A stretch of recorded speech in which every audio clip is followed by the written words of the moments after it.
Lembrando de imediato que a gente precisa entender que cansaço e exaustão são coisas diferentes, né.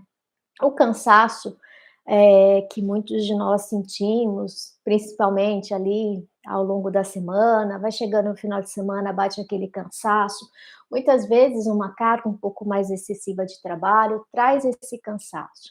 Mas a gente precisa entender que o cansaço, quando a gente descansa, o cansaço passa, né, tanto físico quanto mental. Quando a gente dá um tempinho, às vezes um final de semana, às vezes um dia, esse cansaço ele vai fazer com que o nosso corpo, o nosso organismo se regenere e a gente siga a vida em diante. É diferente da exaustão. A exaustão extrema, ela acaba a gente não consegue recuperar tão rapidamente como o cansaço. Por mais que eu descanse, por mais que eu consiga descansar, desconectar no final de semana, quando a gente chega nessa exaustão extrema, o descansar só não vai ser o suficiente, né, porque o organismo já está extremamente fragilizado.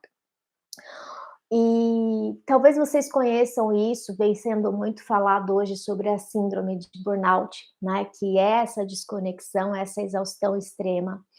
Essa síndrome de burnout vem acometendo cada vez mais pessoas, a cada 3 trabalhadores, né, de 10 trabalhadores a cada 3 são diagnosticados com a síndrome de burnout, que é esse esgotamento, essa exaustão.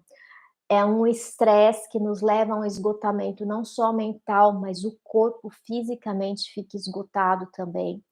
E essa síndrome de burnout, ela é resultado de um trabalho exaustivo, onde implica, às vezes, muita competitividade e também um excesso de responsabilidade.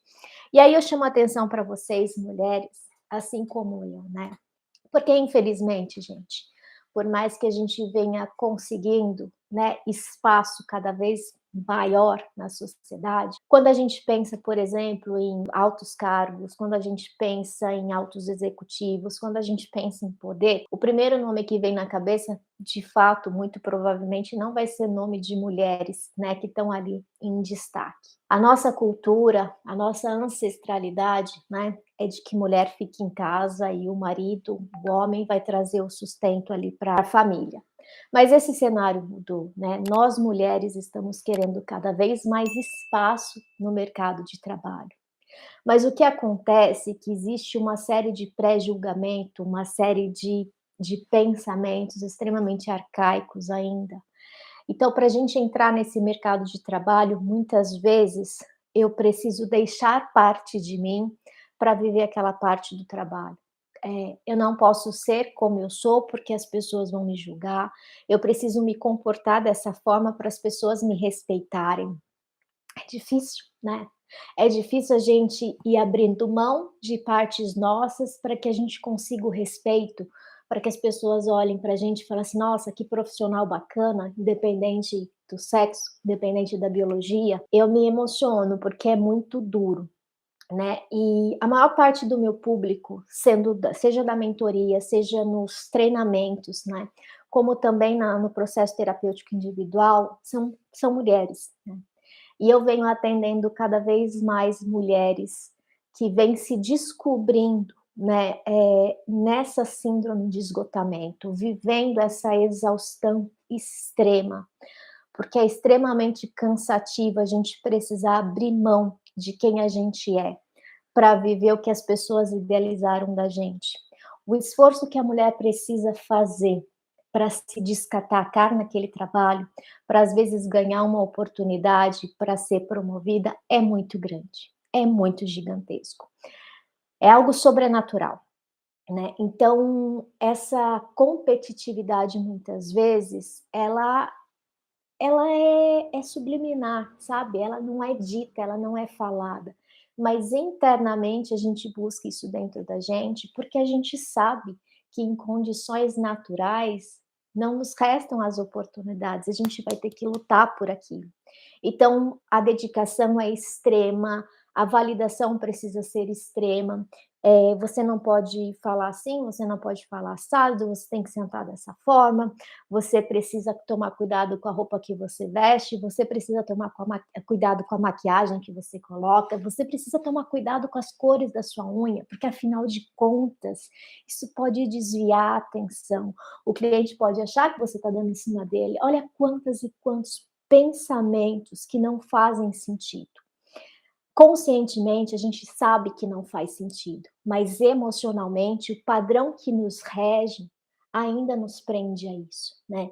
A mulher ser extremamente comportada, se eu falar um palavrão, vocês vão deixar de me respeitar, se eu me posicionar diante disso e diante daquilo, quem sou eu para falar disso ou daquilo? Então, todas essas situações onde a gente precisa abrir mão de quem a gente é, para conseguir chegar onde a gente deseja, acaba nos colocando, né, nessa fragilidade, onde se perde a mão, né. A dedicação para eu conseguir um cargo melhor, a dedicação para eu conseguir um reconhecimento dentro desse trabalho, exige muito esforço, e eu acabo abrindo mão de quem eu sou para viver aquilo e chegar onde eu quero chegar. E isso não vale a pena, e isso não precisa ser assim. O que acontece com esses esgotamentos que a gente vê hoje e é muito falado, né, eu não vou entrar aqui no mérito da síndrome de burnout, né, na questão da patologia, porque sim, é uma doença que precisa ser diagnosticada, precisa ser tratada, né, por o diagnóstico é feito através do médico psiquiatra, o tratamento através de terapias multidisciplinar e através da psiquiatria também. Então a gente não vai entrar nesse mérito, né, por isso que eu me refiro àquilo como esgotamento profissional. E a mulher aí não tem só a função da profissão hoje que exige cada vez mais esse trabalho, mas aí chega em casa, tem a dedicação da família, a cobrança dos filhos, a cobrança da casa em dia, é muita informação. Então, se desconecta de si e se conecta com o que está externo, né. Hoje isso está muito comum e por isso que a gente vê cada vez mais pessoas adoecendo. E não é justo, nem sempre as pessoas estão nesse estado de consciência. Eu acho que é muito triste, viver o mundo que a gente está vivendo hoje, onde por mais que a gente tenha acesso a muita informação, a gente não consegue olhar para dentro. O que eu digo para vocês é que precisa dessa consciência, né, porque quando a gente está num ambiente de trabalho, que a gente vive essa tensão emocional de forma exagerada, as coisas não vão dar certo. Por isso a inteligência emocional, ela vem sendo cada vez mais destacada no mundo de hoje. Porque é possível eu ter um trabalho onde exige, muitas vezes, bastante de mim, como eu tenho hoje, mas se emocionalmente eu estiver saudável, isso não vai causar uma ruptura. Eu consigo entender que eu não preciso abrir mão de quem eu sou para viver aquilo dentro do meu trabalho, né. Mesmo porque a gente vive em diversos contextos, né. Então, a Simone aqui na live é uma, a Simone que dá a mentoria é outra, se vocês me verem num treinamento é outra, porque são contextos diferentes que exigem posturas diferentes, né. E não dá para a gente levar a vida baseada só no trabalho. Isso não é possível, isso não é saudável, isso não vai te fazer uma pessoa mais feliz ou menos feliz, né. Isso não é saudável, então isso precisa ser entendido.